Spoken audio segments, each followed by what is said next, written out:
নমস্কার। আমি নরেন্দ্র মোদি বলতেছিলাম। নতুন বিয়ে করছি, বাচ্চা কাচ্চা হয়েছে। কে রে তুই? হ্যালো হ্যালো, আমি মোদি বলছি। হ্যালো। হ্যালো নরেন্দ্র মোদি, তুমি কিন্তু কাজটা ঠিক করতেছো না নরেন্দ্র। তুমি বাংলাদেশের মাল রে আমাদের দেশে আনছো। সে তো একজন স্বৈরাচার, ওরে ওর দেশে পাঠাও। ও রাহুল গান্ধী, তুমি ফোন করছো?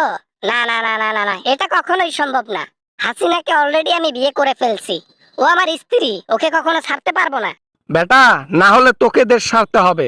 একজন স্বৈরাচার, একজন গণহত্যাকারীকে স্থান দিয়ে তুই যে অপরাধ করেছিস, ও যে অপরাধ করে এসেছে, তুই যে অপরাধ করছিস, দুটাই একই অপরাধ। তাই তোদেরকে দেশ ছাপাই করে দেব বলে দিলাম।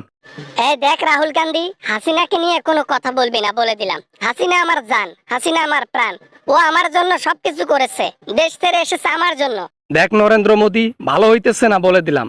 যে দেশ থেকে মাল চলে আসছে, ওই মাল রে ওই দেশে পাঠাই দাও। ও একজন জঘন্য অপরাধী, তুমি তাকে স্থান দিয়ে ভুল করতেছ। হাসিনাকে স্থান দিয়ে আমি ভুল করি নাই, বরং আমি ভালো করেছি।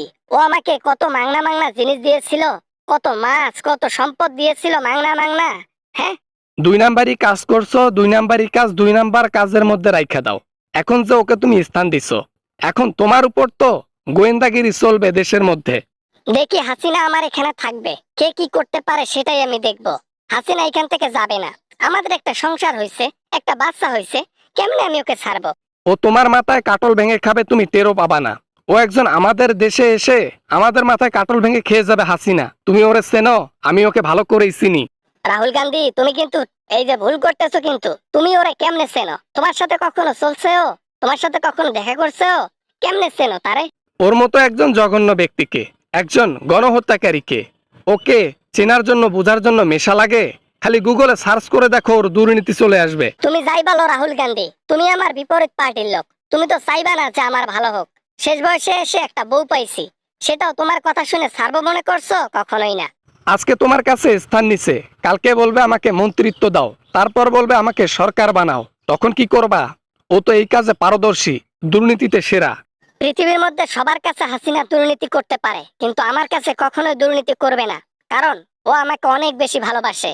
তাই তো আমার কাছে চলে এসেছে সবকিছু ছেড়ে। হায় রে পাড়ার পো পাড়া, মোদি চায়ের দোকানের মেসিয়ার, তুই কোনো কিছু বুঝলি না আজ পর্যন্ত, পাঠায় থেকে গেলি। হ্যাঁ, তুই বুঝিস না ও একজন গণহত্যাকারী। ওকে বাংলাদেশের পাবলিক পিছনে লাথি দিয়া ইন্ডিয়াতে পাঠাই দিচ্ছে। এইখান থেকে তুই বুঝিস না? হ্যাঁ, ও তুমি যাই বলো না কেন রাহুল গান্ধী, আমি তোমার কথা শুনছি না, বুঝছো? তাই এগুলা কথা বাদ দিয়া ফোনটা রেখে দাও। আমি আমার ফ্যামিলিকে সময় দিচ্ছি। ফোন রাখো বলছি। এইটা নিয়ে একটা বৈঠক করব।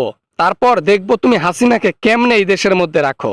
একজন জঘন্যতম অপরাধী, যে কিনা আমাদের দেশে এসে বসে আছে, শুয়ে বসে খাচ্ছে, আর আমরা সেটা খাওয়াচ্ছি। তোমার মতো মোদি যেই দিন এই দেশে পতন হবে, সেদিন থেকে ইন্ডিয়াও সুখ চলে আসবে। বাবা না মানে আমি আমি কখনোই ক্ষমতা ছাড়বো না, কখনোই না। আমার মতো মোদি কখনোই ক্ষমতা ছাড়বে না, এই ইন্ডিয়াতেই থাকবে সারা জীবন। হাসিনাও বলেছিল 40 বছর ক্ষমতায় থাকবে, 50 বছর ক্ষমতায় থাকবে। পরে কি করছে জনগণ? লাথি দিয়ে বের করে দেয় নাই? তোমারও দশা একদিন এমনই হবে। আরে রাখো তোমার লেকচার, লেকচারগিরি করিও না। তোমার লেকচার আমরা বুঝি, তাই এগুলা বলে লাভ নাই। ঠিক আছে, ফোন রাখো। তোমার কথা শুনে আমি হাসিনাকে দেশে পাঠাচ্ছি না। হাসিনা তোর সাথে থাকবে, তোর সাথে ঘুমাবে, তোর পিছন মেরে চলে যাবে, তুই বলতেও পারবি না। আমাদের দেশের যদি কোনো ক্ষতি হয়, শুধু তোর কারণে যদি হাসিনা আমাদের দেশে কোনো ক্ষতি করে তাহলে তোর অবস্থা হাসিনার চাইতেও খারাপ হবে। এটাই শুধু বললাম মোদি, মাথায় রাখিস।